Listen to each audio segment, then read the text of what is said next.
குர்ஆனிலோ சுன்னாவிலோ எந்த இடத்திலும் அல்லாஹ்வுக்கு இது உருவம் இருக்கிறது, அல்லாஹ்வுக்கு உறுப்புகள் இருக்கிறது, அவனுக்கு இன்னின்ன உறுப்புகள் தான் இருக்கிறது என்ற ஒரு வசனத்தை கூடவாவது ஒரு ஹதீஸை கூடவாவது பார்க்க முடியாது. காரணம், அல்லாஹ் குர்ஆனில் சொல்லிவிட்டான், லைஸ கமிஸ்லிஹி ஷைஉன் வஹுவ ஸமீஉல் பஸீர், அவனுக்கு நிகர் எதுவுமே இல்லை. நீங்கள் எதையெல்லாம் கற்பனை பண்ணுகிறீர்களோ அது அனைத்துக்கும் மாற்றமானவன் அல்லாஹ். சூரத்துல் இக்லாஸிலுடைய கடைசி ஆயத்தும் வலம் யகுன் லஹு குஃபுவன் அஹத், அவனுக்கு நிகர் எதுவுமே இல்லை. நீங்கள் உங்களுடைய கற்பனைகளில் எது தோன்றினாலும் அதற்கு மாற்றமானவன் அல்லாஹ். அவ்வாறாக இருந்தால் அல் குர்ஆனுடைய சில வசனங்கள் எவ்வாறு வரும்? தபாரக்கல்லதீ பியதிஹில் முல்கு வஹுவ அலா குல்லி ஷைஇன் கதீர். அதே போன்று தஜ்ரி பிஅயுனினா, அதே போன்று யௌம யுக்ஷஃபு அன் சாகின். எவ்வாறு இதனை விளக்கப்படுத்த வேண்டும் என்ற வகையில் ஒட்டுமொத்த சலஃபு சாலிஹீன்களிலும் எவ்வித கருத்துகளும் இல்லாமல் அந்த சொற்களின் கருத்து அல்லாஹ் மாத்திரமே அறிந்தவன், அதனுடைய இல்மை அல்லாஹ்விடத்திலே நாம் கொடுக்க வேண்டுமே தவிர இந்த சொற்களை வேறு மொழிகளால் கூட மொழிபெயர்ப்பு செய்யக்கூடாது. அல்லது இந்த ஆயத்தில் ஆங்காங்கே இடம்பெற்ற அரபு வசன நடைகளுக்கு ஏற்ப வந்த சொற்களை அடிப்படையாக வைத்து யாராவது அல்லாஹ்வுக்கு உருவம் இருக்கிறது அல்லது உறுப்புகள் இருக்கிறது என்று கூறினால் இவர்கள் முஜஸ்ஸிமாக்கள், முஷப்பிஹாக்கள் என்பதில் மாற்று கருத்தே கிடையாது. இமாமுனா ஷாஃபிஈ ரலியல்லாஹு அன்ஹு அவர்களிடமும் இது போன்ற கேள்விகள் கேட்கப்படுகிறது. குர்ஆனிலே ஆங்காங்கே அல்லாஹ் தஆலா சில வார்த்தைகளை கொண்டு வருகிறான் அல்லவா?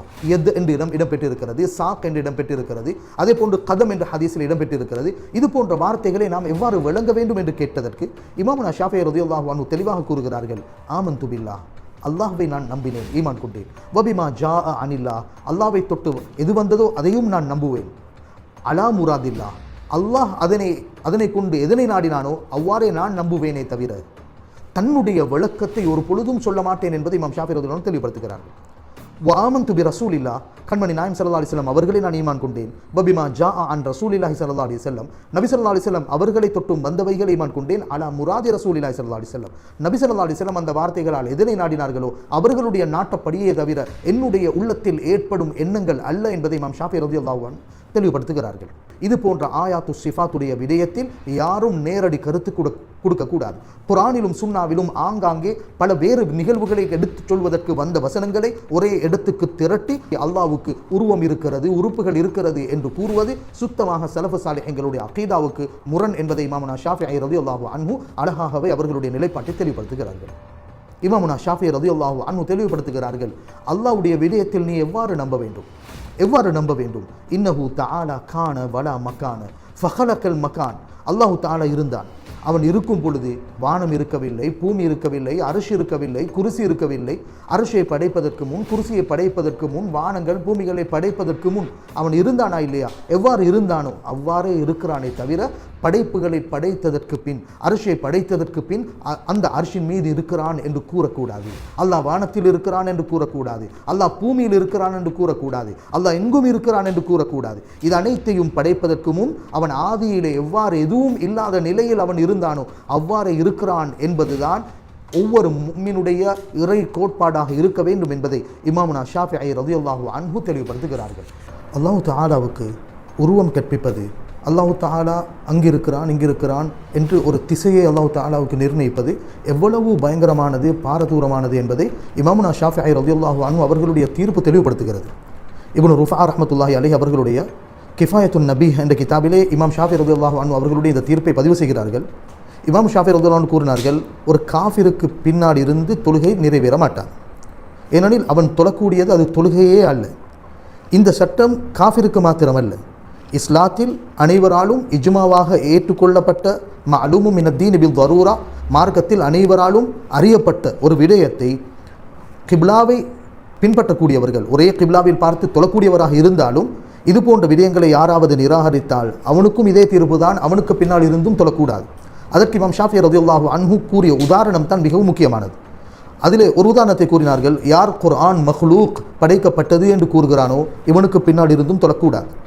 அல்லது ஒரு விடயம் நடைபெற்றதற்கு பின்னாலேயே அல்லாஹ் அது சம்பந்தமாக அறிகிறானே தவிர நடைபெறுவதற்கு முன்னால் அது பற்றிய அறிவு அல்லாஹ்வுக்கு இல்லை என்று யாராவது கூறினால் அவனுக்கு பின்னால் இருந்தும் தொழக்கூடாது, அவனும் காஃபிர் என்ற ஹுக்மை இமாம் ஷாஃபிஈ ரலியல்லாஹு அன்ஹு தெளிவுபடுத்தினார்கள்.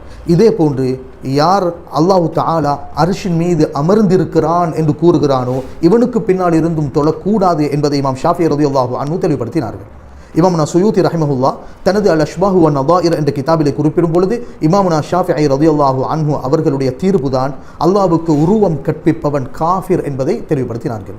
எனவே அன்பார்ந்தவர்களே, அல்லாஹ் தஆலா வெறுமனே சர்வசாதாரணமாக அர்ஷிலே இருக்கிறான், அர்ஷிலே அமர்ந்திருக்கிறான், இது போன்ற வார்த்தைகள் ஒருவரை இஸ்லாத்தை விட்டுமே வெளிப்படுத்தக்கூடிய பாரதூரமான வார்த்தைகள் என்பதை நாம் புரிந்து கொள்ள வேண்டும். அன்பார்ந்தவர்களே, இமாமுனா ஷாஃபிஈ ரலியல்லாஹு அன்ஹு உலகமே அங்கீகரித்த ஒரு இமாம் என்ற வகையில் இவர்கள் மீது இவர்கள் சொல்லாத பல விடயங்களை முஷப்பிஹாக்கள் முஜஸ்ஸிமாக்களால் திணிக்கப்பட்டிருப்பதையும் நாம் பார்க்கலாம். சமீபமாக சில காலங்களுக்கு முன்னால் வலைத்தளங்களில் எவ்வாறு இமாம் ஷாஃபிஈ ரலியல்லாஹு அன்ஹு அவர்களுடைய இறை கோட்பாட்டுக்கு முரண்படும் அஷாயிராக்கள் என்ற ஒரு கட்டுரை பரப்பப்பட்டிருந்தது. உண்மையில் அஷ்ஆரி அக்கீதாவை, மாதுரிதி அக்கீதாவை பொறுத்தவரையில் ஒரு பொழுதும் சலஃபு சாலிஹீன்களுடைய அக்கீதாவுக்கு முரண்படவில்லை.